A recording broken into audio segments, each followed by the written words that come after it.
know if you can see me and hear me in the chat, and I'm going to try to get this worked out. I guess I screwed up and scheduled this live on my phone, and so it wouldn't allow me to run it off of the laptop. So I am trying to get it to where I can at least monitor things on the laptop and watch the chat. So somebody is going to have to comment and let me know that they can hear me and see me and that it's all working there. Ah, right on. Uncle Alan's on. Thanks, man.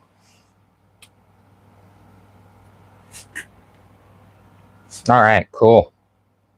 Right on. So in the description are the rules for the live stream. Basically, just keep it clean, and that way there's no problems. We'll just hang out here for a few minutes and let some people show up. And then it's Q&A. If you have a question that you would like me to respond to, put it in all section or in the chat, and that'll kind of help it out to me. And we'll just see how this goes. For some reason, I'm more nervous about a live stream with you all than I am doing 15 takes of a video out here in the yard and getting them posted up and making sure things are right. So right on. It looks like we're working. So cool. I'm just going to kind of ramble until we get some folks on here. Been a busy day today. A lot of projects, trying to catch things up here. I don't know that you ever catch up, but just trying to get it, get some of the projects handled. And yeah, the militant homesteader. So he's got a channel that he's getting up and going, and he's a few hours north of me, and very much along the same route. So if I don't know, if he decides to put his location, or at some point he will on his channel or something, then you can follow up with him. But very like-minded individual up there, and in central Oklahoma. I'll put it about like that. And go over and subscribe to him and get his channel going. And Mr. John, I believe that's how. Yeah, so John, you're commenting all the time. If it weren't for you, I think some of the videos would be dead.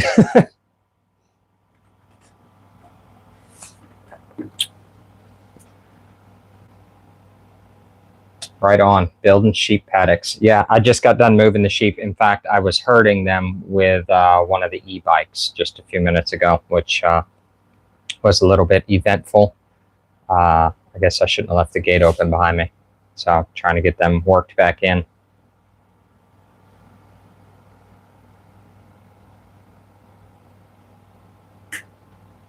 Oh, Frank, yeah, you're welcome, man. I'm glad to be able to do it. I feel like it's a blessing on my end as well. So I'm grateful that there's folks out there that even care about what I've got going on. So yeah, right on. Anywhere, the mountains are always home. Maybe the AI data centers will leave us alone up here in the mountains for a little while. But yeah, you're welcome, man. Thanks.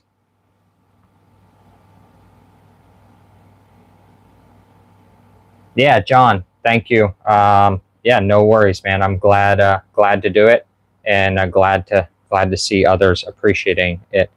Alan, so the cost of the filters, you know, I got a case of them the other day for like 80 bucks. I think there's 12 of them in that case. So that comes out to like maybe $6 or $7 a piece, something like that. However, I got asked by a subscriber yesterday about reusable filters. So I got on Amazon and found those. I have not ordered them yet, but they are a stainless steel mesh, and they come in a variety of micron ratings. They look like they're gonna be about $60, $50 to $60 upfront cost, but the lifespan should be significantly longer. So I think I'm going to lean that route and just have it to be a one-time purchase. I'll buy 3 of them, various micron ratings, and see how long they hold up. So I'll be out $150 for those 3, but not have to rely on a subscription base if the mail quits running, you know, and things like that.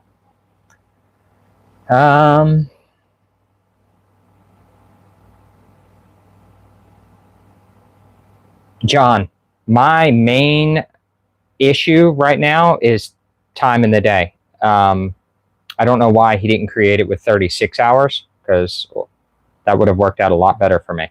But it's time in the day and not having an extra set of hands sometimes. But there's a trade-off with that too. So it's kind of back and forth. But I feel like I never have enough time. Never enough time to figure out the projects. Aaron Murphy, hey man. Nothing says off-grid like YouTube. You don't have to be here.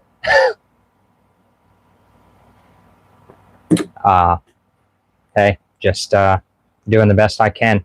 If it wasn't for me being on the grid with YouTube, then you all wouldn't get to follow up on this stuff. So I'm doing the best I can here. If that's not your cup of tea, then see ya. No worries.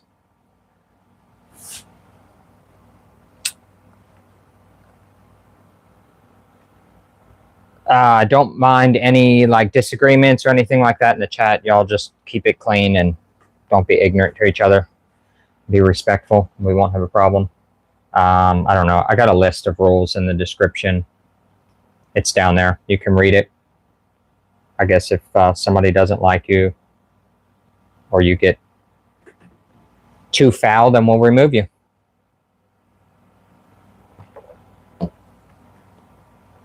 So today I was working on my solar system, tying in some more power, some more backup power to that. Working on backup power for the solar system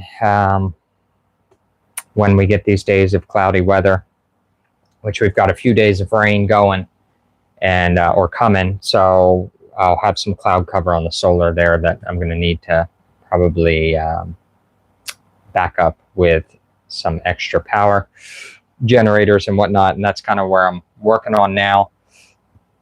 And man, I was moving sheep today, trying to get all my components together to do other projects. There's a lot of like behind the scenes stuff that, even though the video might only be 10 or 15 minutes long,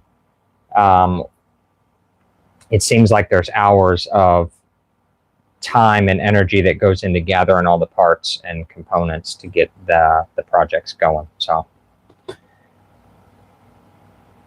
thanks, Alan. Trying, man. Yeah, Phlebes 24. I was up in Massachusetts in oh man, back in October of 25. Super pretty up there, but not jealous of how things are up in that area, even though I'm from the East Coast originally. Man, you just like off-grid isn't like, it's not an overnight thing. You know, this is something I've been working towards for 8 years, and no, it's been longer than that. It's been 2012 I started piddling with solar. So it's not an overnight thing. You just, over those years, so it's been 14 years now. No. Yeah, 14 years. It's just like you just learn a little and you apply it where you can. You know, it was a huge step for us when we just got to where we were, when we came out of the rent house and came into this house, when we went to rainwater. That was a huge thing for us. And then over the years, you know, I always dreamed of the solar, and you just add what you can and make it as self-sustaining as it can, and less reliant on the outside sources. Watched the storm shelter video last night. The mag mount antenna was a dumb moment for me. Oh, Williams. So they worked in a pinch. You know, it's definitely not going to take the place of a scanner antenna or anything like that, but it did kind of, it worked in a pinch. I'll just put it to you like that. You know, it gives it a ground plane and whatnot there, and it was just a way to get the antenna outside of the metal shelter. So glad that kind of worked out for you. Hey, Bob Blazer. Thanks, Richard. Trying, man.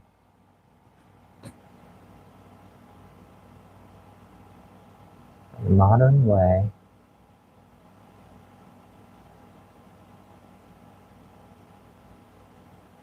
Oh, right on, John.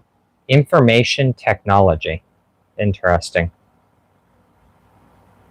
I'm around the modern way too much. Yeah, I always kind of dreamed of the day that I'd be able to shut the gate behind me and stay home.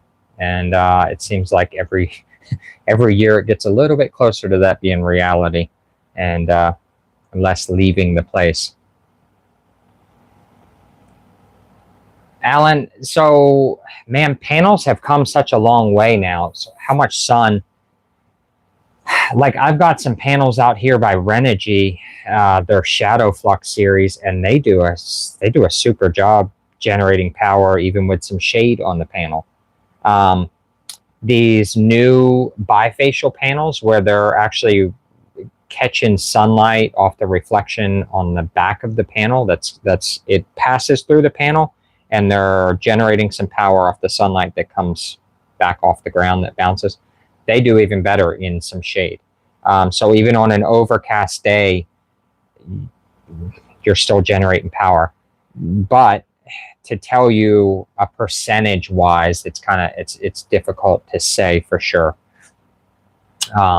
And really difficult to convey that in a live stream like this. But you will still get some consumption or some power production in an overcast day, but it's not going to be near the production that you would get in a sunny day. So say a sunny day, you're peaking out at like 80% efficiency. It seems like it's about right. Most of the panels seem to produce about 80% of what their stated production is. And so if you get a day where you're just getting, like today, it was partly cloudy, we get a light drizzle, and so it'd be overcast, and then the sun would come back out. That wasn't too bad. You know, the solar system, mine's 15,000 watt production capacity, and it might peak up there at like 10 kilowatts. So really doing pretty well for an overcast day. But then it started drizzling, and that thing would drop down to like 2 kilowatts. So major fluctuation, and it really just depends on the cloud cover and the, let me think here, the quality of your panels, especially the newer technology, seems to be doing much better. All right, let's see, let's catch back up here.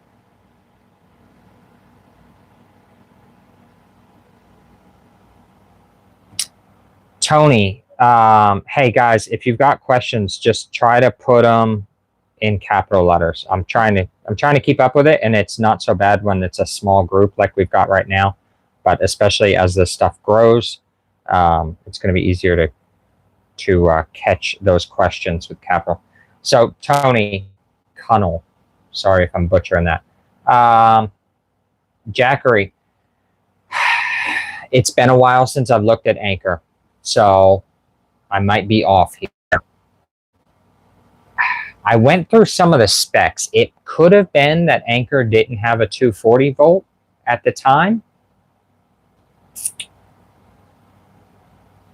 Man, it's been a long time since I've looked up the specs on that. I might have to study up on that to answer. I mean, there was a reason I went with Jackery at the time, but I can't recall. You know, degree of it comes down to price, but I'm not always looking for the cheapest, especially in these cabins. And I'm open to trying other things, but when I was going into the cabin, I really wasn't sure if this off-grid thing was going to work with selling cabins and building them out and whatnot. So my main things were I wanted pass-through charging. So I wanted to be able to charge the unit and use the unit at the same time. I wanted the maximum amount of solar input that I could get.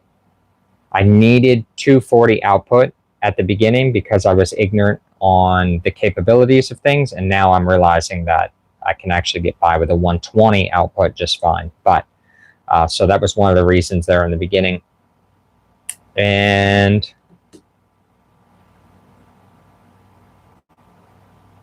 yeah, I don't know. I don't recall what else. I'm sure there were other factors that played a role in that at the time.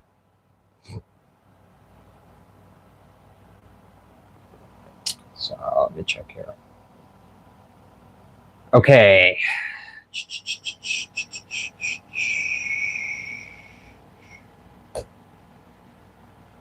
Yeah, John, one day at a time, man. We kind of joke that I can't wait to weld the gate shut one day, but I don't know that I really want that in society. But being able to keep it closed and hang out for the day is kind of cool. It's nice to end the day and realize that I never did get in the truck and go anywhere. Kind of nice to be able to enjoy the things, the home and homestead here that I've worked so long and hard for and dreamed for such a length of time. Thanks, Michael. I'm glad you find it informative. If there's other stuff you're looking for video wise, then like let me know, guys. This is your time to shine. It's just I don't know. I'm trying to figure out what content to put out sometimes and what you all deem valuable. I don't want it to be a waste of your time.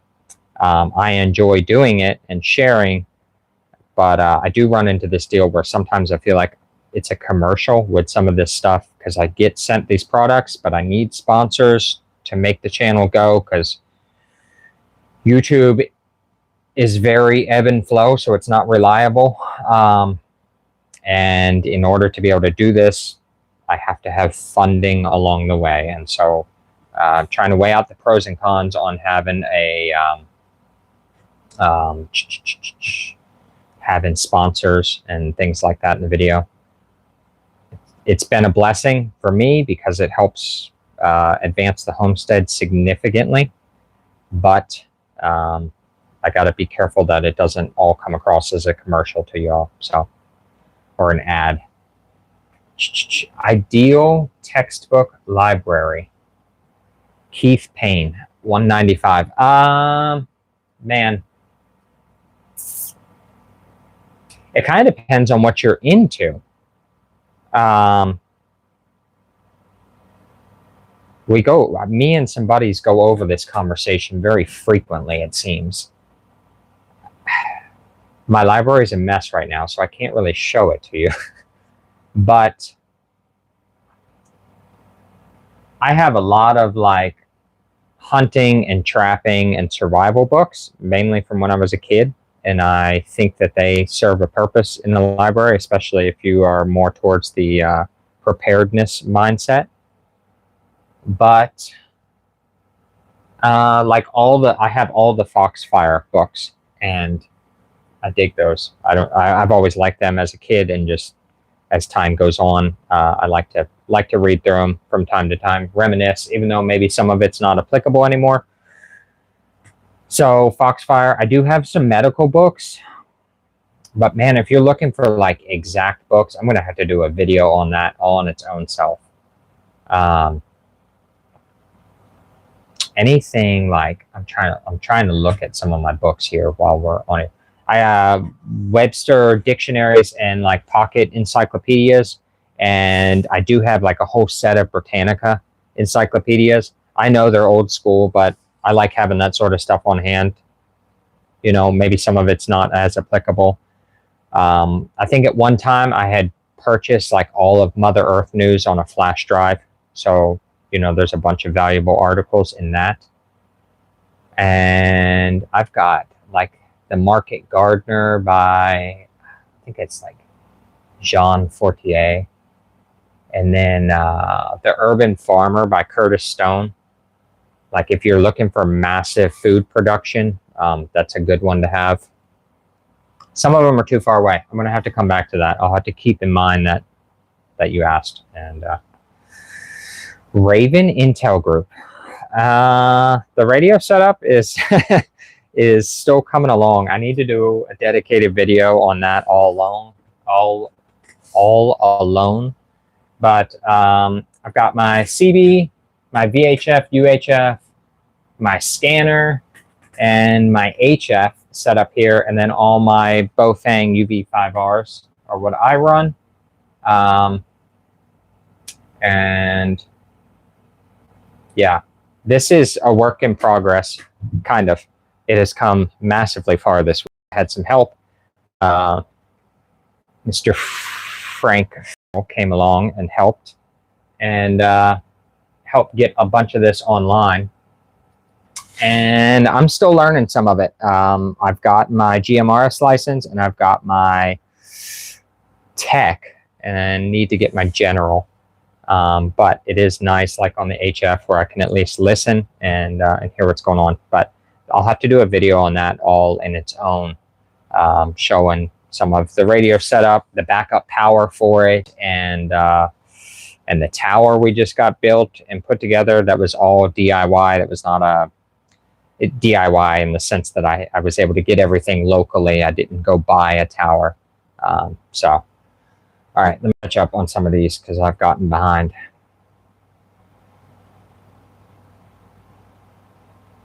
Yeah, John, stay out of the city, man. Like, that's not the place. Not the place.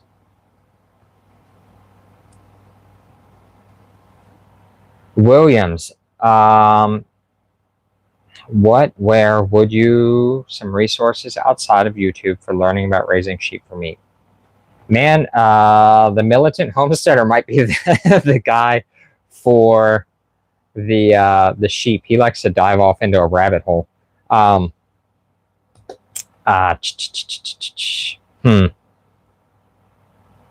lot of mine just comes from talking to other folks. I feel like I learn the best like that. And over the years, just watching other people's YouTube channels, I listen to a lot of YouTube, maybe not today as much as I did, say, a year ago. But when I'm running equipment and things like that, I will download maybe a dozen videos because I'll be in an area without cell phone service, and I will just listen to those as I'm working. So I don't watch very much YouTube, but I do listen to a lot of it. And during that time, I've just, I've caught up on these people raising sheep. Bear Independent has raised sheep for a while.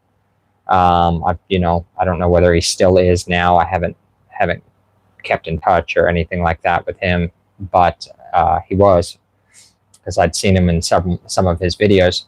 But the little bit I've been messing with him lately has been because of more or less neighbors to me have within, probably 20, 30 miles of here. And I've been around them. They've sent me home with meat. I've ate meat at their homes. And just when we figured out it wasn't gamey, it was like, man, this is kind of the way to go. The processing fees are way less. I can raise them on small acreage. They seem very hardy. The sheep I'm raising are Katahdin and Dorper.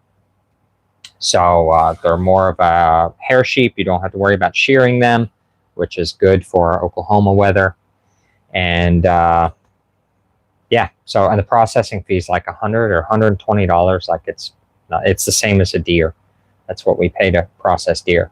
And we have the means to process that stuff our own selves, but they get so much more meat off of them. And I have plenty of other things going on that I seldom process my own. I've never processed my own sheep, but I seldom process my own deer these days. So anyways,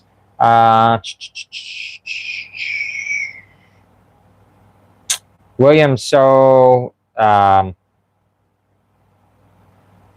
Foxfire books are on eBay. That's the best place to buy them. And it's funny, I just sold some stuff on eBay this week, and I was talking to my wife. It's odd that eBay has stayed so consistent, albeit they've gotten extremely expensive to sell things, not near as inexpensive as they used to be. But it's funny that eBay is still used so much. Craigslist completely died off, which sucks, in my opinion. Use Craigslist a lot. I'm going on a little bit of a rant here. Facebook Marketplace is not near what Craigslist was for me. And but anyways, eBay. You can find the books on eBay. William, I'm almost certain you have, like John suggested, that you've got people locally to you with the sheep. Yeah, long video on the radios, man. I mean, thanks for noticing. That's cool. But yeah, that could be a long video, I suppose. O2 Williams, I'm kind of, where are you fixing to head to? I'm kind of curious, if you don't mind saying. What has been your most favorite cabin build this year? You've been pretty active on content showing build outs. Great job.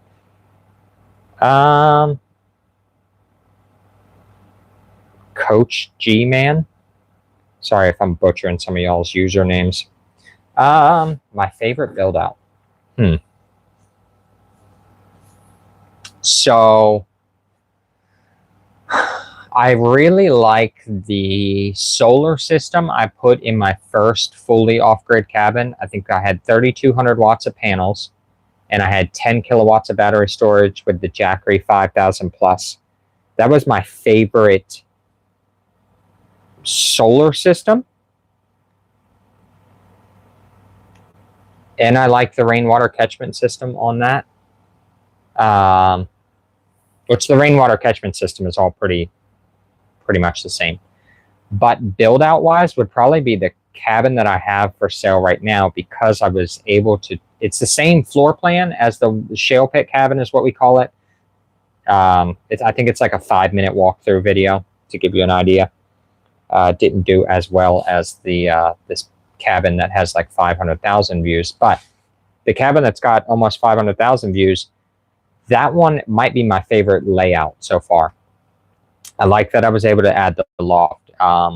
Even if you were still only going to use the cabin as like 1 or 2 people, having a loft for storage, even if it's not a daily access thing, but I mean, it's 250 square feet of cabin or of storage space up there at the very least. So I really like that cabin, and still just trying to figure it out. Some of these other walkthroughs that I've done are just cabins that I've been involved in and helped get online, not necessarily cabins that I built.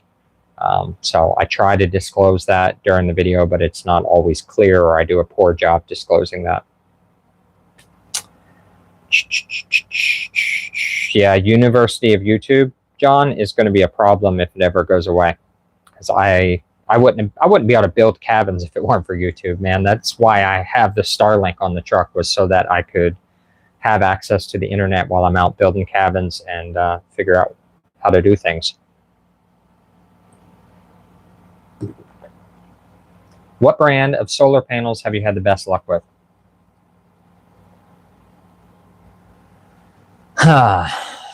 You know,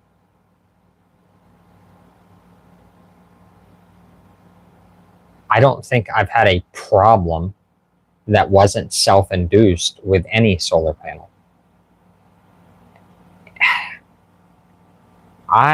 Now, I'm talking about mono, crystalline, or however you word it, mono panels, and bifacial for me are in a totally different area. If you want to know which one's better, bifacial's better, period. Okay. But as far as like a brand, I couldn't tell you. I mean, I've been running Renogy. They were the first panels I ever started messing with in 2012. I bought a kit off of Amazon, probably severely overpriced at the time. I bought 2 panels and a charge controller, and that was in 2012, and those panels are still being used today. However, as you'll see in a video coming up soon, Renogy just sent me some new panels, their Shadow Flux series, and they blow the old ones out of the water.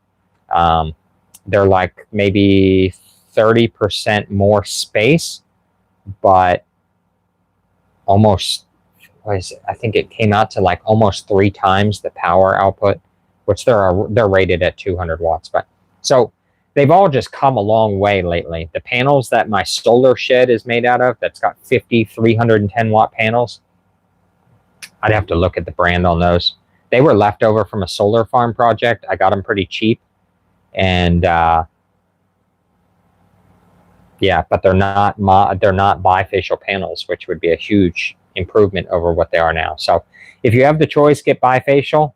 But as far as like a particular brand, I'm really not seeing one of them being trash compared to another. I probably have 6 brands out in my yard right now. You can take dimensions and convert that over to the watts per square inch or square foot of the panel and get a pretty good idea as to what's going to be better. But aside from that, the structure itself, they all seem fine. Folding panels seem to be a joke. I'll go that far. Okay. Yeah, Williams, I bought tires and wheels off of eBay, all sorts of stuff. Lots of stuff off of eBay. I've bought. How is the tick situation in Oklahoma? Depends on where you're at. At my homestead, it is not that bad. I went up to the militant homesteader's place the other day, and his freaking place was overrun. If I come down with something, it is totally his fault. I think I came out of the woods with like 15 after I came off of his place. So yeah, I don't know. My place hasn't been too bad. Maybe 1 or 2 a week, something like that. But our my place is a different. I don't have as much woods as the militant homesteader has, and so that makes a difference. My grass and all is a lot shorter here.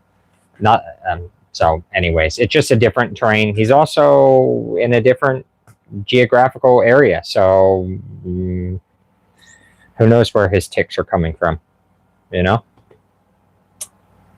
I don't know about the statewide study. I haven't looked it up.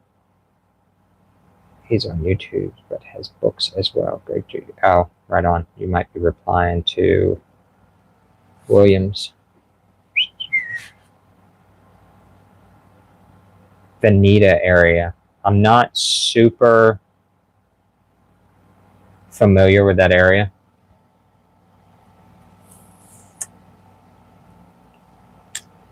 I don't really have any cabin builds going on right now. In full transparency, I am just focusing on the YouTube for the moment, trying to bring you all valuable content, and the housing market seems to slow down in the summer here. I don't know if it's heat or just what other people have going on. I don't know, but so I still have a cabin for sale. I would like it to sell before I start another project, and yeah, so I don't really have anything in the pipeline at the moment as far as cabin builds go. I'm just kind of treading water and hanging out, catching up on projects here at the homestead, and yeah, so nothing at the moment. I got some ideas in the back of my mind that I want to do.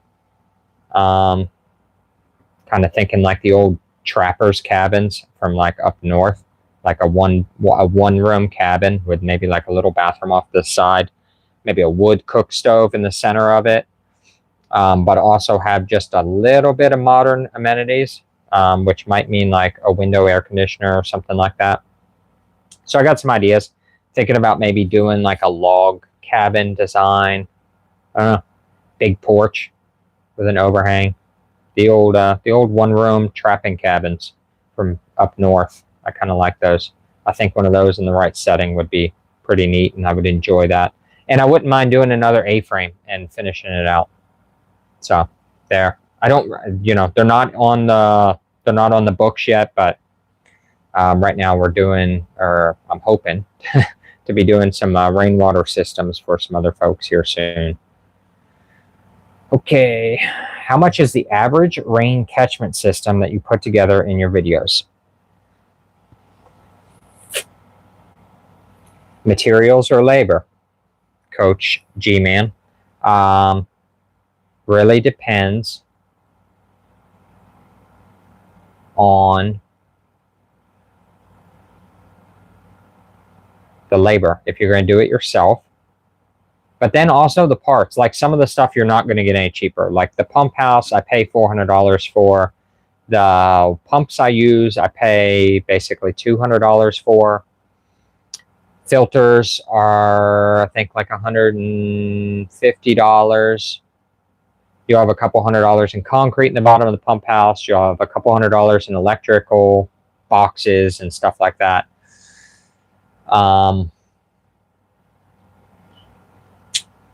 Plumbing, let me think here. Well, we'll cut out the plumbing components inside the pump house alone.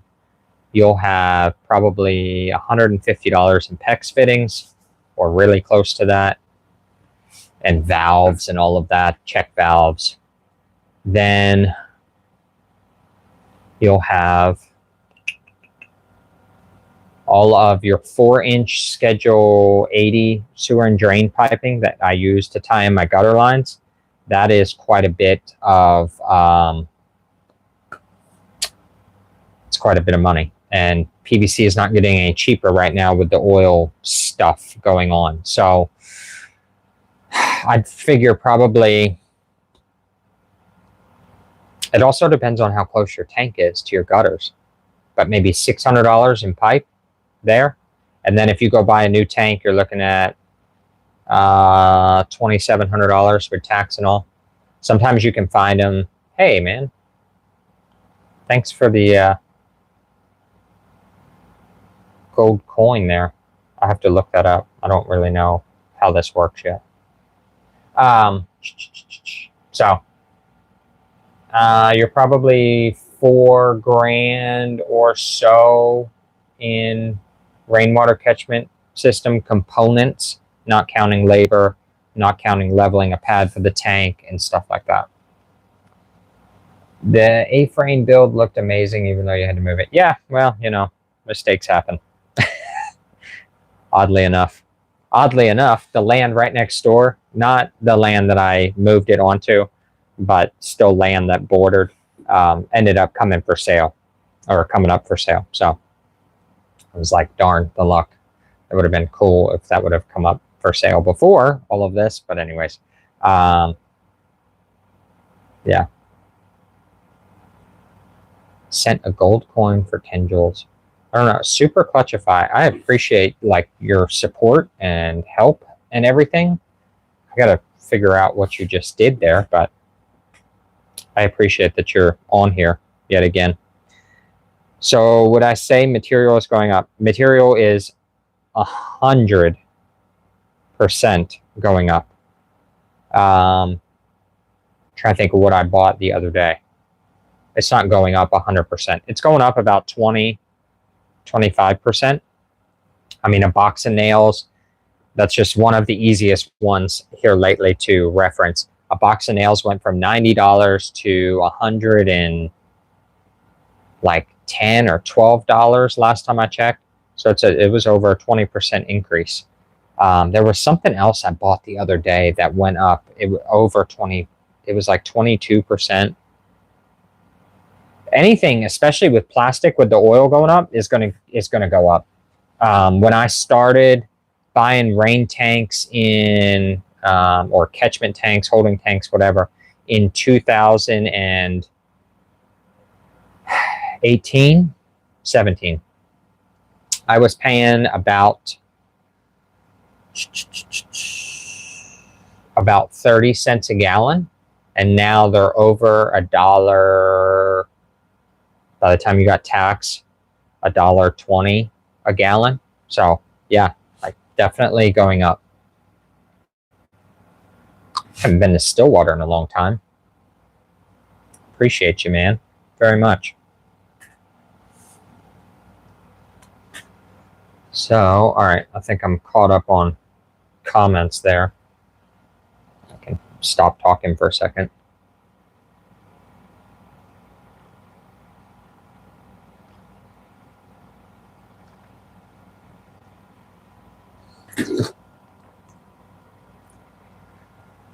Well, I'm going to try, if the weather will hold out, I'm going to try to knock out a couple more projects tomorrow and put together some more film content stuff on my phone and get them uploaded to the computer. And then hopefully next week when it rains, or later through the weekend perhaps, I will work on putting together more videos and get them scheduled out for next week. Yeah, home prices are not, I don't think they're going to come down, man.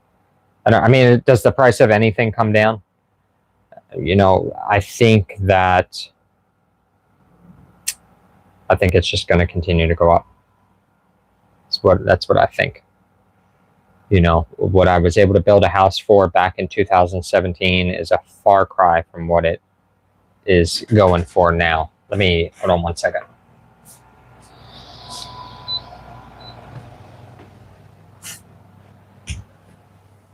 So, yeah, home prices aren't going down. Have I seen a trend of city people? Trying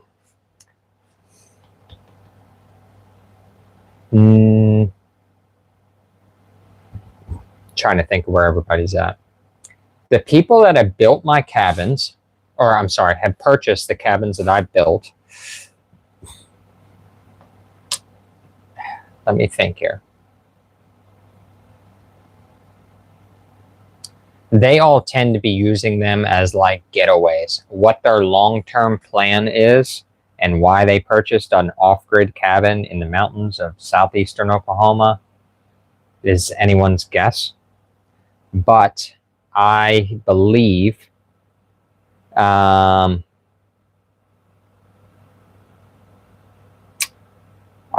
ones that are buying here are looking for a second place out of the city. So yeah, I think 2 of them have sold to folks that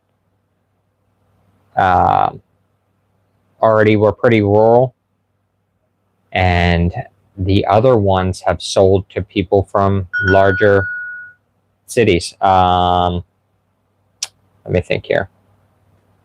One second.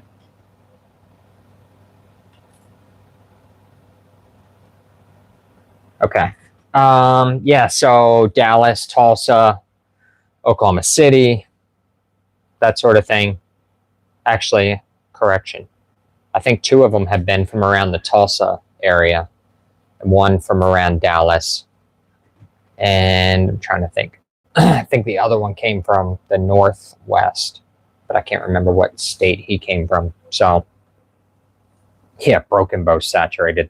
That place has been a... So, let me look here. Looks like we lost connection there for a second. I don't know. Y'all will have to let me know. I don't know what's going on. Okay. Yeah, Raven Intel. So, it's going to have to burst eventually, but that comes with its own. We're in it for one way or another. Yeah.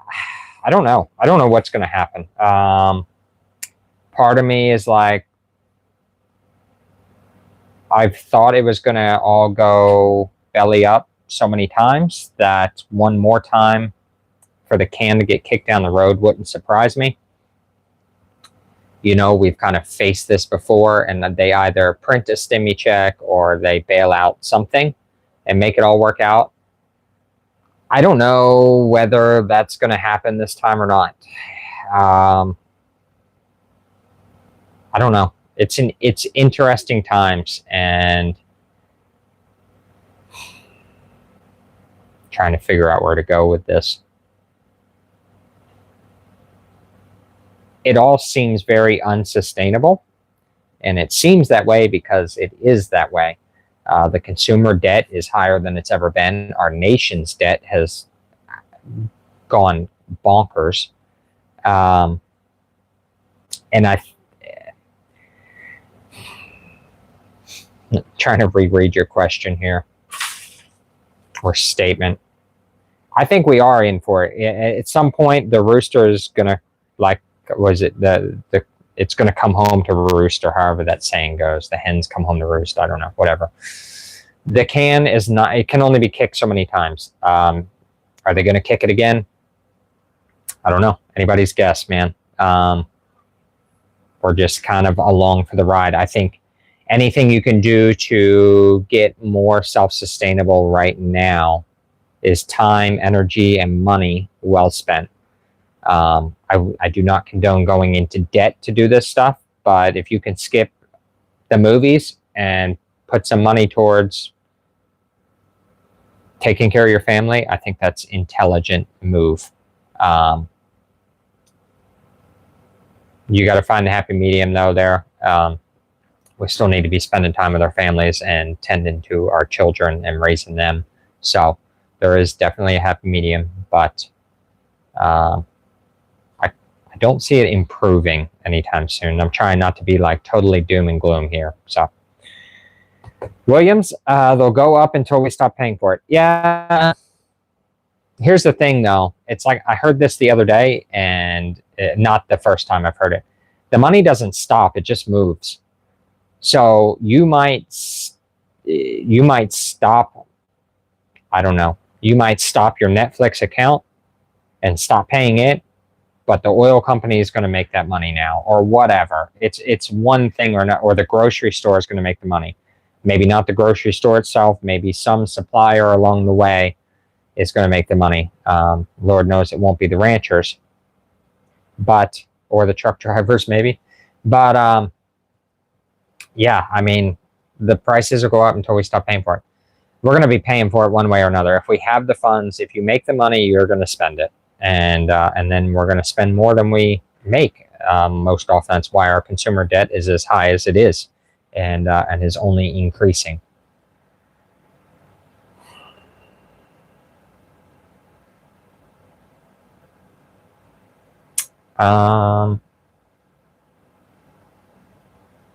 Yeah, I mean, John, anytime you can avoid the metro, then the city, that is money well spent.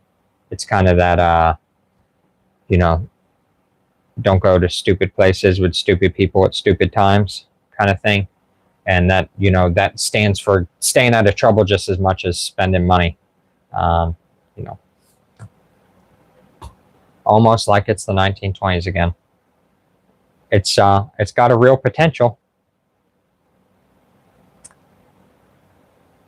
But the reality is we can't change it. We've tried voting. We saw how all that worked. They all lie, and they're going to continue to. And like that's that is one of the sure things, is they're going to lie. So I think, we can worry about it until we're blue in the face. And I try not to get all wrapped up in the news and the headlines and the who's screwing over who these days. I try to just focus on what's here inside my place. I can get wrapped up in it just the same as anybody, but really I'm just trying to focus on, I know what I need to do. I need to work on my food production. I need to work on my energy production, and I need to raise my children so that way they are not the problem. And I need to spend time with my wife, and I need to be home and spend time with my kids and not time out on the road. Personally, been there, done that, and that's just where I'm at this point in my life. So I don't know that I need the news and the doom and gloom these days, because I've pretty well figured out what I need to be doing. And it's taken me a few days to get to this point. Not that I'm not down for a good conspiracy theory. Don't get it twisted. I'm just stating.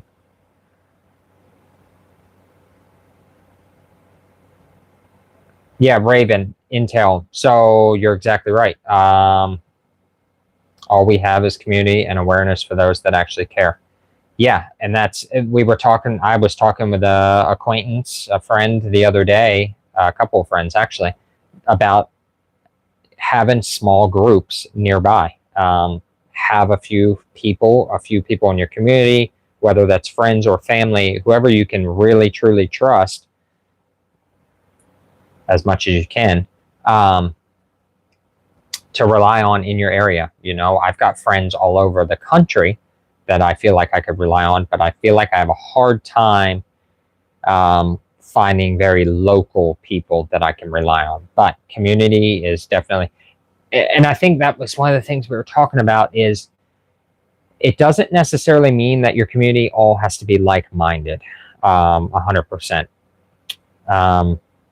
You know, maybe not all the members in your community are into training or are into secondary and more means of communication. But that doesn't mean that they don't play a role or couldn't play a role in that time. And I think it's good to just have contacts. I think, you know, a good deed may get you a long way, you know. Trying to think of an example here, but you know, when our eggs are overproducing, when the chickens are overproducing on eggs, like, give them away to your neighbors. We don't need the $2 per dozen, not at this point anyways. I would much rather earn some what is Curtis Stone calls it, social credit. I think that's what he refers to it as. I would much rather have that with the community than I would their money sometimes. So try to do things and just help your neighbors and build community. Be the neighbor that you want. You know, help where you can, and don't be a pain and a thorn in somebody's side, and stay out of the HOAs and all of that. Okay. Keep it simple, stupid. Would you consider yourself a prepper? What is a prepper, Bella Vista? Bella Vixen, I'm sorry. Bella Vista is a nearby town. I just kind of got, not nearby, but whatever. Arkansas. Bella Vixen. Would you consider yourself a prepper? Yeah, I think if you went by the community definition of that, yeah, I would. I've been called such before. But the tips really just go back to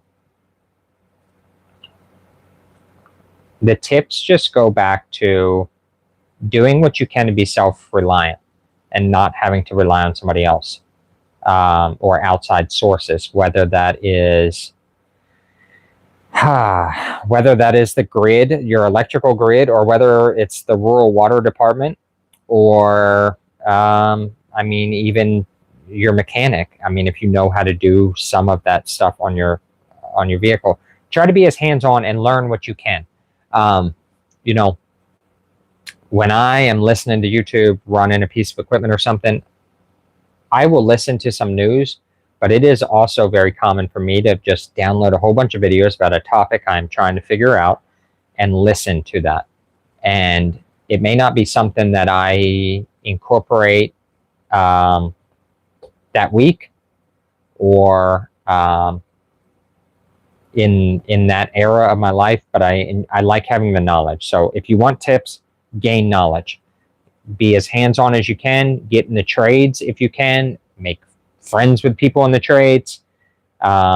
Just try to do things yourself, and over time you just build knowledge. And I think that is the one thing that, if I could give you a tip, would just be to build as much knowledge as you can. I don't know what your age is or where you're at in life, but blue collar is a great way to gain some knowledge and improve.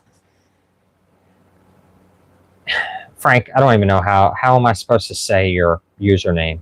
MESM7CU. You could have picked a username that was easy to get along with. Yeah, that's my shack behind me, man. How about that? Kind of neat. And I need to do a long form video on it, and maybe some short form videos on it, and try to explain what I know about. And then hopefully somebody with a little bit more knowledge can chime in and help teach.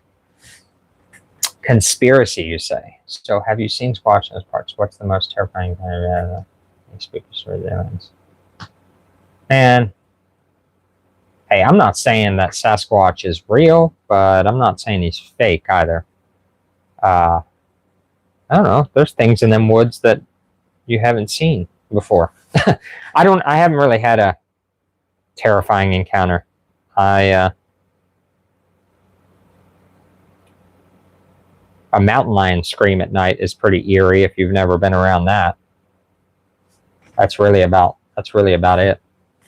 I was not a fan of the mountain lion scream. That actually happened back east. That was in Pennsylvania about 20 years ago, before I knew much about it. Yeah, community is definitely slept on. I think that we all are all guilty of, to some degree or another, of this whole like lone wolf thing, and we can do it all by ourselves, and the reality is we can't. I mean, yeah. I'll be just super simple, stupid example is I was working all day and my wife had other things going on, so she was not here. And when I was ready for like food or something, I was like, crap, I do not have the time to stop for an hour and fix myself something to eat. That's just a super simple, stupid reference, but it's like just not having somebody else around to help. And the same it would go for, man, just little projects on your place, not having the extra help when you need to put up 50 solar panels. Building fence is not something that you really want to do by yourself. Pulling security if you're at that time in the world or in your life, or pulling fire watch if you're familiar with that.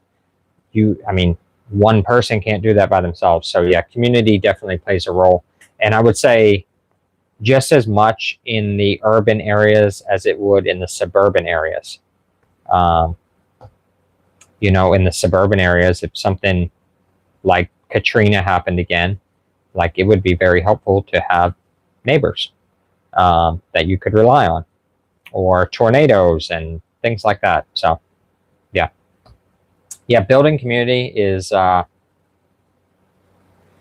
definitely on the list, John. It's just, it seems very difficult to do, very difficult to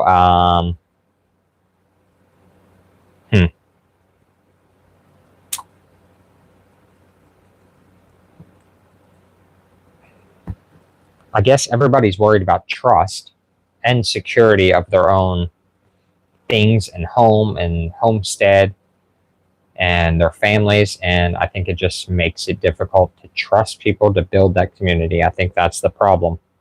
And it's something we all need to overcome and figure out how to, but yeah. Civil Defense Manual. I do not have that one, oddly enough. I've heard of it, and I will just, I'm going to have to look up that one. Civil Defense Manual is a fantastic book that covers the prepping and community preparedness concepts. Yeah, I'm going to have to look that one up. I have heard of it. Fun fact, the new Ruger 1022 magazines will work in a 1022 from the 70s if the bump on the back of the new mag is shipped. Interesting. Good to know. I didn't realize they had changed the 1022 mags. I have some of them. Werewolf preppers are toxic. You have a lot of like-minded folks out your way with TJ's group. Yeah, I have. I actually did some work with them down in Idabel, doing a tornado cleanup, Williams, and yeah, I had no problem with them. They were good guys, good group of people. Very, it was good times. Very eye-opening. Yeah, trust, like respect, isn't given its earned. Yeah, and that's the problem, Raven, is like, how do you get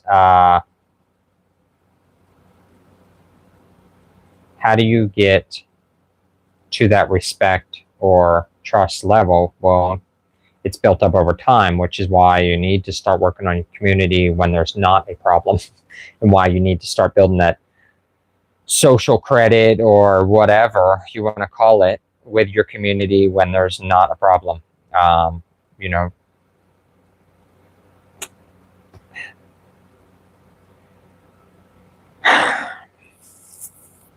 try to think of how to word that. Maybe I don't do a good job with thinking about that on the spot.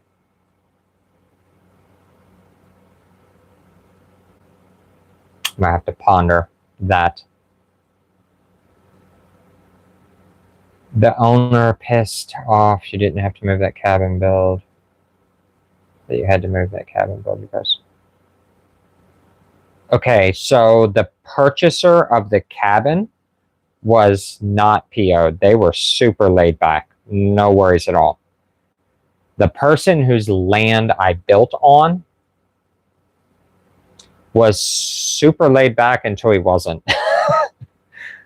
And like, I don't know how, I can't recall how much of it I explained in that video. I found their tax address on Onyx. I drove like maybe 2 hours down to their place. Just so happened they were home. Had a conversation with him. He was super laid back. Hey, mistakes happen, no problem.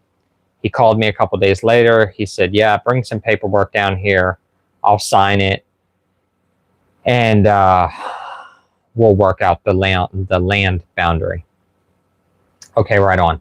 So the next day I go down there with the paperwork, drive, you know, the other 2 hours one way, and for whatever reason, changed their mind. They were good when I was on my way down, and by the time I got there, they had changed their mind. So whatever, I don't know. It didn't work out. He was a little bit provoked by the end of the deal. And so it happens. And so, yeah, whatever. I mean, it cost me some money. Don't get it twisted, but, you know, just is what it is. Good book. There's 2 books worth the money. Okay, baby steps. You never let, what? You never let someone in fully right.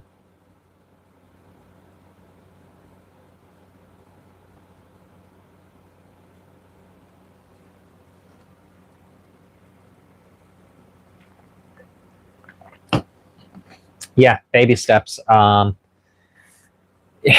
Yeah, but it's like, where do you, I mean, I even have to weigh out the point at what point do I allow somebody to come to my place and see my home?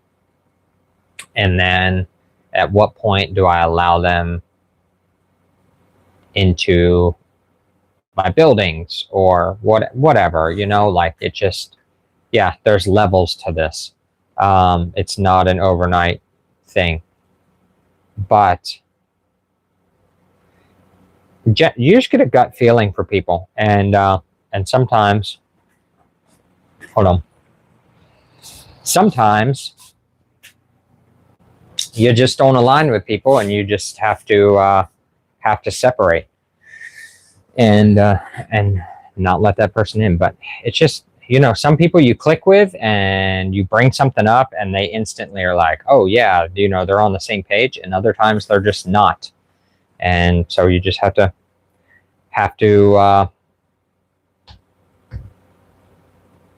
just see what works. You know, sometimes you click with people and sometimes you don't.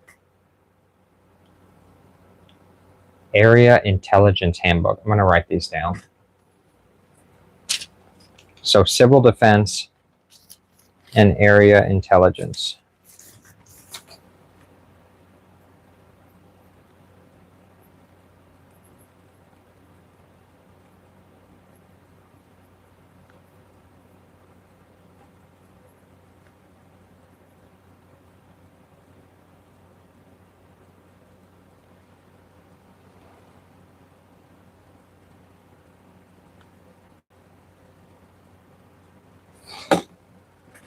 Okay, yeah, John, you're exactly right.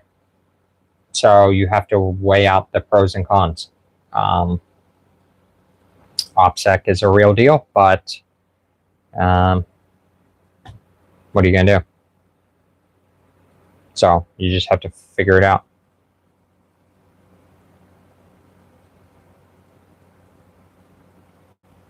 Yeah, Raven. You're exactly right. Yeah, that's why sometimes I'm like, well, my acquaintance said, not my friend. My friends come over for dinner or are allowed around my home and my children. Acquaintances, not so much, and weirdos, definitely not. So.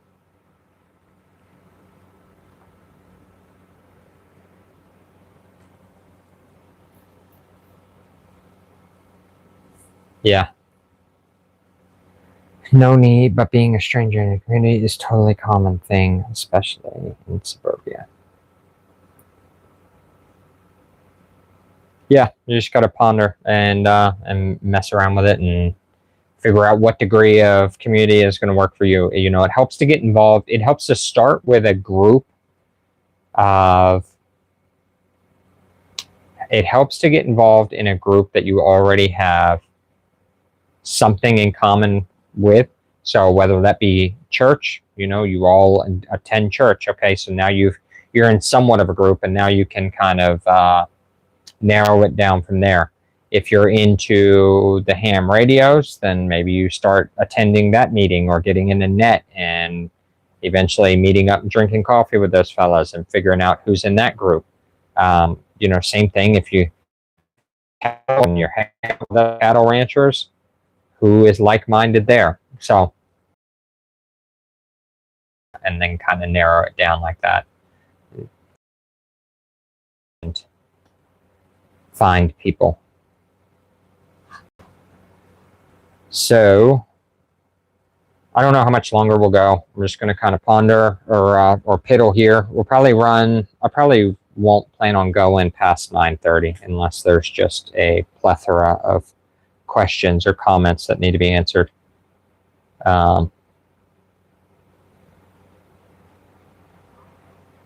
me see. I wonder if it's a mic thing that I faded out. Hold on.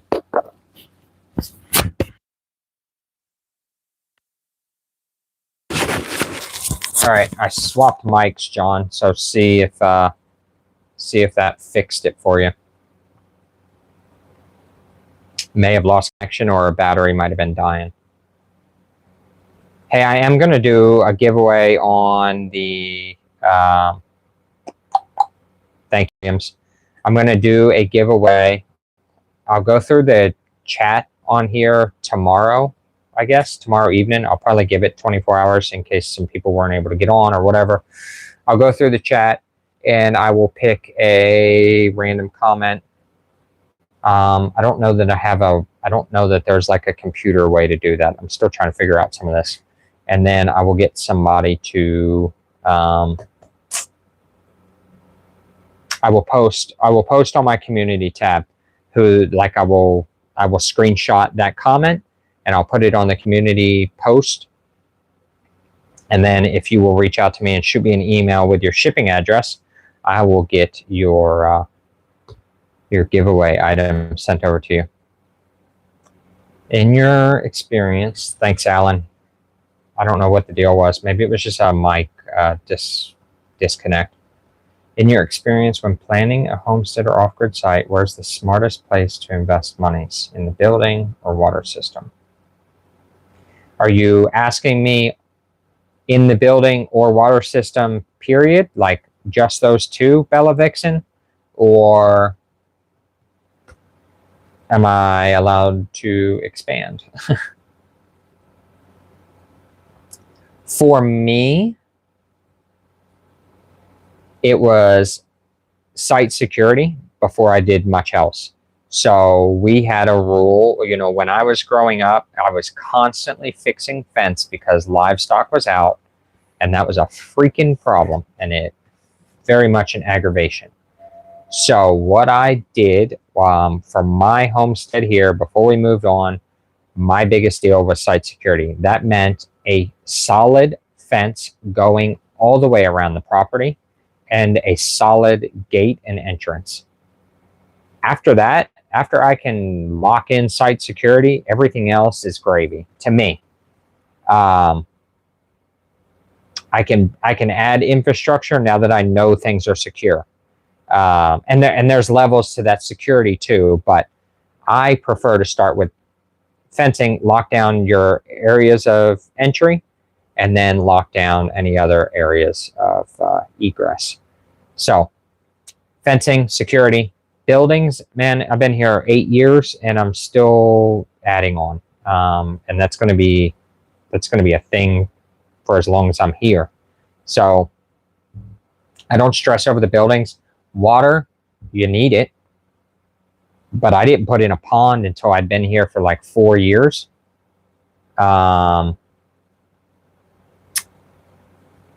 But we did drill wells before we got here. I mean, we had to have some water. We just didn't have backup water at the time. So, and again, on the water systems, I've been expanding that ever since I've been here. I started with 2,500 gallons. Then I went to 5,000, then 7,500. Now I'm at 20,000 gallons and then some. So it just, there's levels to this, and it doesn't happen overnight. But when you're planning, yeah, site security, I think that's the thing. Okay. Williams, fences and gates. Yeah. You're not going to keep out the tax assessor. So I'll tell you a story on the tax assessor. I keep my gate shut. And they sent me a letter. I don't think they called. I don't think they have a phone number on file, but they did send a letter, a couple letters. So I called up to the office and they were like, we need to see your place. And we kind of went back and forth a few times, and they said, well, just tell us your schedule and we'll make it work for you. We'll make it convenient. I said, okay, no problem. I leave for work at 6 a.m. and I get home about 10 p.m. Some nights it's 1 a.m., but somewhere in there. So if you can make it work sometime between 10 p.m. and 6 a.m., we'll make it work. And they said, that won't work. So apparently they weren't really that interested in working around my schedule. So we went back and forth a few more times, and basically it came down to, they had to be here at like 7:30 on a Monday morning in order for this to work out. So I met them at 7:30 on a Monday morning, told them that was the only time. They tried pulling, well, just leave the gate open for us. We'll just go there. And I'm like, nope, we don't do that. And they said, well, can your wife meet us? And I was like, nope, my wife does not meet with outsiders. Not like that.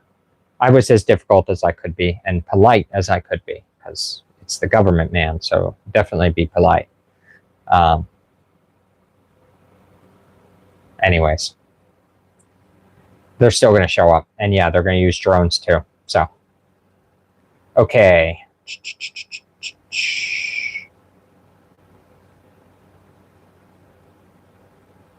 Yeah, John, exactly. Perimeter fence, inner fence. Yeah, there's levels to this. and then perimeter alarms. The further out you can have a heads up that somebody is approaching your property, the better. And audible alarms and silent alarms are all nice. Alarms that get sent directly to your phone, and alarms that perhaps make an audible noise when you're outside. There are levels to that. Green roofs and camo nets that can't catch us all. Man, I don't know. It's a theory. I tried a brown roof. I thought that would blend in pretty well. Oklahoma, dry and everything. And turns out that did not help. So they're gonna show up, man. It's like our roads here aren't even county roads. They're all private roads, and they still show up back here. So the argument is there. I don't agree with it either, but it's null and void. It seems like we can't do anything about it. So here we go. Is there a reason you don't have a well and opted for rain catchment? Coach G-Man. So if you've watched my videos, or maybe you might have missed it, I drilled 2 wells at 300 feet. Biggest waste of money I've ever been involved in. One of them was completely dry, no water at all, not even mud. The second one was, it didn't even produce enough money. It did not produce enough water to even pump it out to measure it. So it did eventually produce some water. I would say maybe right now it seems like it's only putting out maybe 20 gallons a day. So it started out at maybe like 50 gallons a day. We're using almost 200 gallons a day, so it was no way keeping up. I think the very first time it took 10 days to fill a 2,500 gallon tank when we first drilled the well, and then it's just slowly declined ever since then. So yeah, that's why. I mean, I have a well down there. I use it for the orchard. It's extremely sulfur. We have a lot of coal in this area and shale. And I guess the gases there create that sulfur. So the water smells terrible. In fact, if I use it at the orchard, I can smell it all across the property. If I fill up a tank out there for the sheep or for the chickens or something like that. So that's why rain catchment. It was that or haul in water like a bunch of my neighbors do. And I was not about to go down that road, and neither was my wife. Definitely don't want them there without being there. Yeah, Williams, that's just like it's just an OPSEC thing, and just taking care of your family. And yeah, I don't have people at my place without me. It's just how we do things. Pre-dug holes definitely send an impression. In the right spot. Yeah, John, I agree.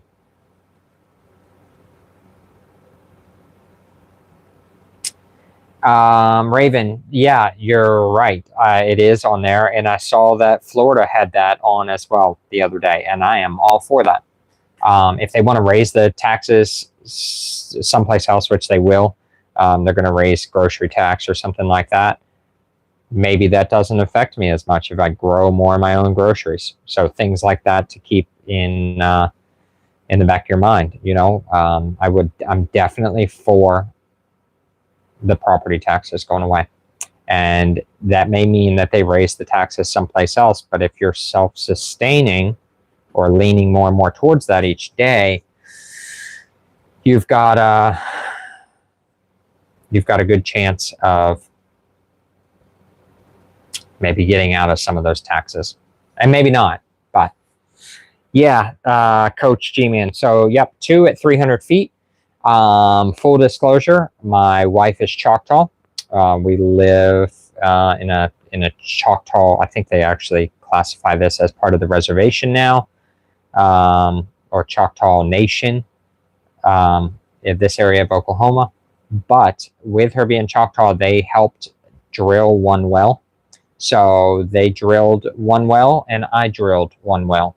The well driller also worked with me quite a bit on the price. So we made the dry hole my hole, and he worked with me on the price because he didn't have to move equipment and all of that in order to drill the second one. And I think in 2017 for a dry hole, I paid maybe $2,500, something like that. And then we'll call it the wet hole that he drilled, where he was able to put in a pump and set up a pressure tank and all of that. The Choctaws actually paid for all of that at that time. I think they still do that. If you're a Choctaw tribal member, they still will pay for one well drilled, and they will pay for one septic install in your life, and they will also have some programs to help you with like maintenance and repairs on your home. So something to keep in mind if you're in the Oklahoma area. But yeah, it was definitely expensive. See you, Williams. Thank you. Joshua Underwood. No, I am not moving. If you're the Joshua Underwood, I think you are, then you're moving, aren't you? Or you're trying to.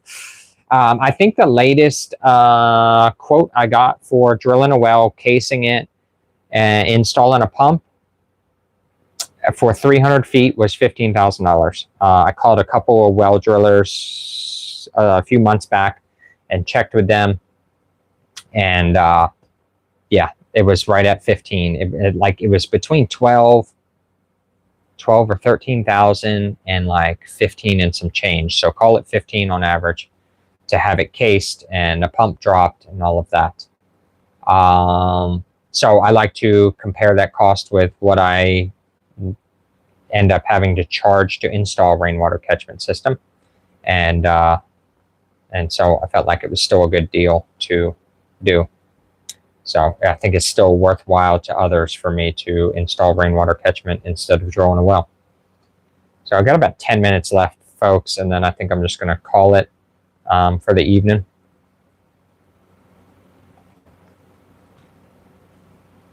And then tomorrow evening, I'll make a post for the winner, and I will get their items sent out.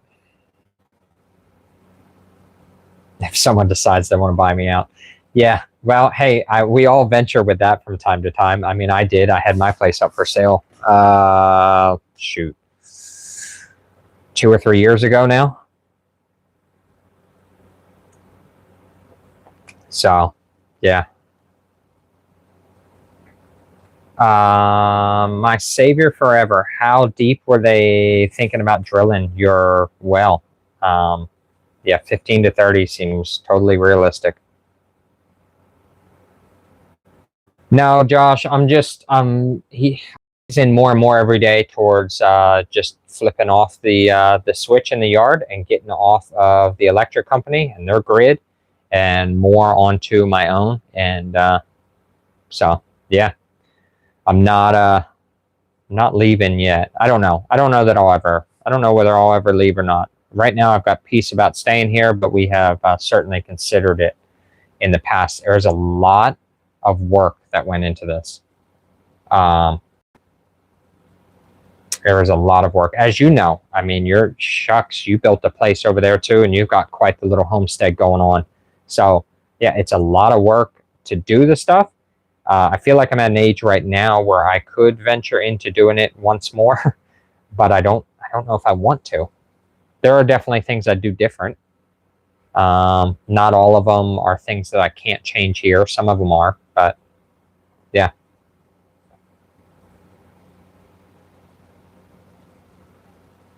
Yeah, you're welcome, John. Thanks for your time being on here as well. I appreciate it. I appreciate the support and the comments and just all that you've done to help drive the channel lately. So thank you very much.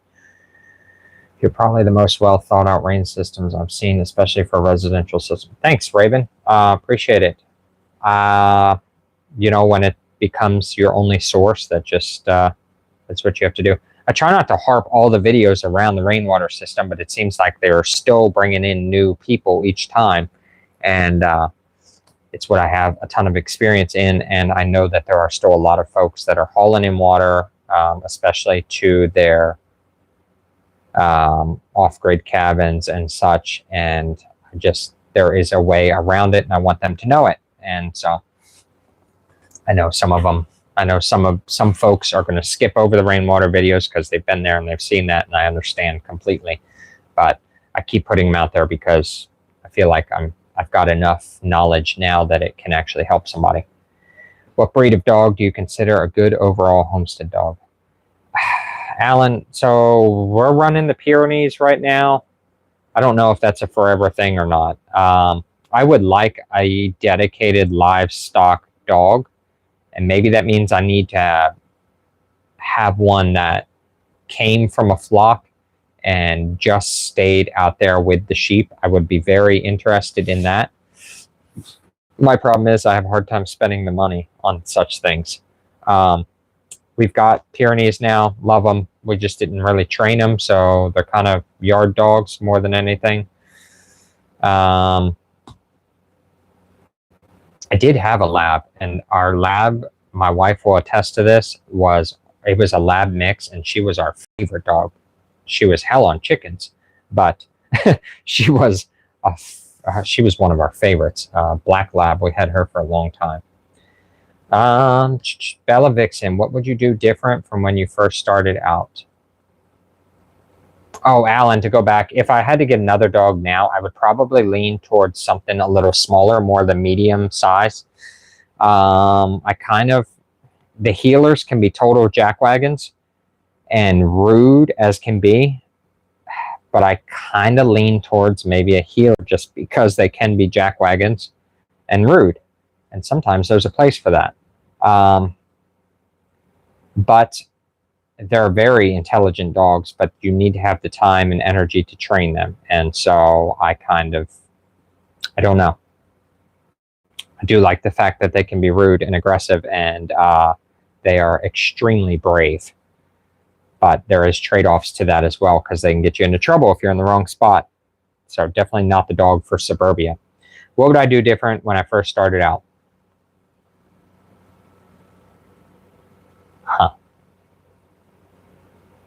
Like, money wasn't an issue, do different? Or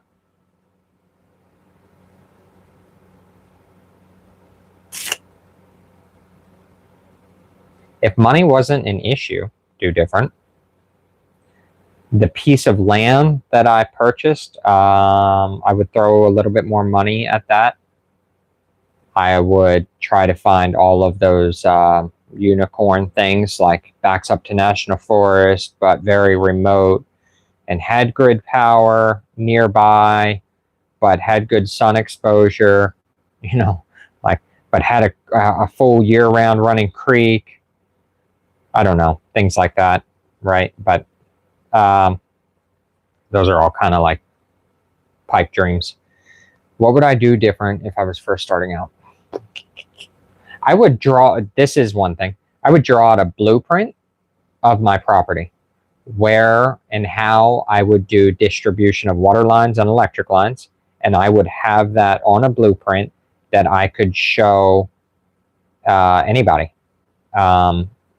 as time went on, and as the property, and if the property got passed on to the next buyers or things like that. I would have my gas lines, my water lines, my electric lines, all of that would be planned.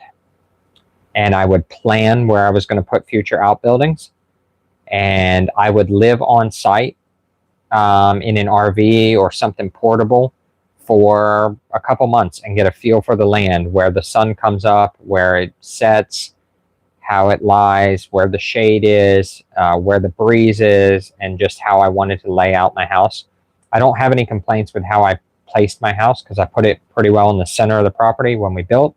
But I do kind of wish I had made a little bit better plan about how I brought up water lines, how I brought up gas lines and things like that, and made it to where I could tee into them in certain areas, things like that. I wish I would have put in maybe more valve boxes, so I knew, hey, I could dig over to this valve box and tee into the water, the gas, or the electric line right there. So that would probably be at the top of my list for things that I would change. I would have a blueprint and lay out where all of my buildings, exactly, Josh, plan all the gardens and buildings. Yeah, I feel like my stuff is scattered. And I would have run heavier line from a heavier electric line from my solar array to my main breaker panel out in the yard, things like that. But some of that is money too, so you just have to weigh it out back and forth. Thanks, ME-SM7CU, appreciate it. Thanks for stopping by again, and for the support and the help and everything else that you've been over the days and years. I will say I agree. Rainwater collection versus well, and as much money as you put into wells versus buying the tanks and setting up a system. Yeah, Josh, how does your well over there? You're a lower elevation, but you're pretty close to me. But your lower elevation, I just assumed your well was pretty productive. The thing is, though, on the flip side, I like the rainwater because it's always rained here. But I do have a ton of money wrapped up in rain storage. I was talking about that with a buddy not very long ago. If you can find them discounted, especially from all the grows and stuff that happened in Oklahoma, you can find those at a discount and bring them home. I think it's worth doing. I still lean towards rainwater catchment. I just want to be upfront with that. The fact that it definitely, the storage of water is definitely an expense. When I was looking at building another place, when we had this place on the market, I was looking at building another place. I found a 20,000 gallon storage tank that could be installed for just under $1 a gallon, and it was galvanized metal exterior. They put in a liner, and then they put in all the bulkheads, and that was installed, mind you. And they had a roof on it, and I think it was just under $1 a gallon, and I was totally cool with that. It was just going to be one structure, big round tank with a roof, and for rainwater collection. And I still think something like that would be very neat. Tying all my buildings into it would be a different thing. The property that we were looking at doing that, I actually had a pad built in lower elevation to where all the structures were going to be. And so that was where I was going to have them build this 20,000 gallon, or assemble this 20,000 gallon tank. And then I was going to pump it back up the hill to pressurize it for the house. But I was going to trench all of my lines. I had started a blueprint, and all of my lines were going to be trenched. All my gutters were going to tie in and drop in elevation down to this tank, which would have a float valve on it, and etc. So definitely things like that have been considered.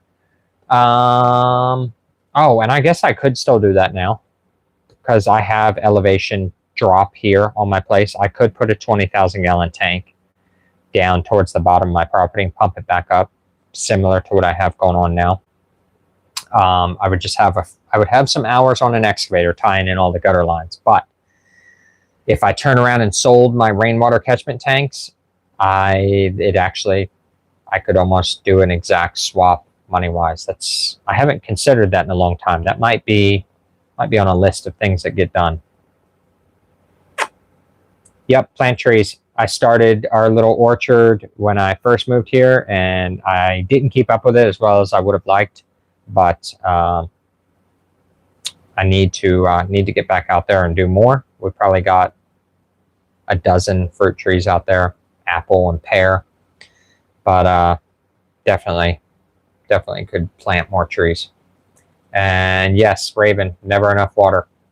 Yeah, because I mean, we're still going to get droughts. It's inevitable, and we're still going to hit dry times, and it just is what it is. So the more you store, the more self-reliance you have. So, all right, folks, I think I'm going to wrap it up. I appreciate it. I guess you can leave it in the comment section, and as to whether we do this again or not. I'll still check on these comments for the next, I don't know, tomorrow, overnight. But I appreciate you all stopping by and your time and energy and effort that you put into this, and just hanging out. So, all right, folks, we will catch you all in the next one. See ya. I got to figure out how to end it now.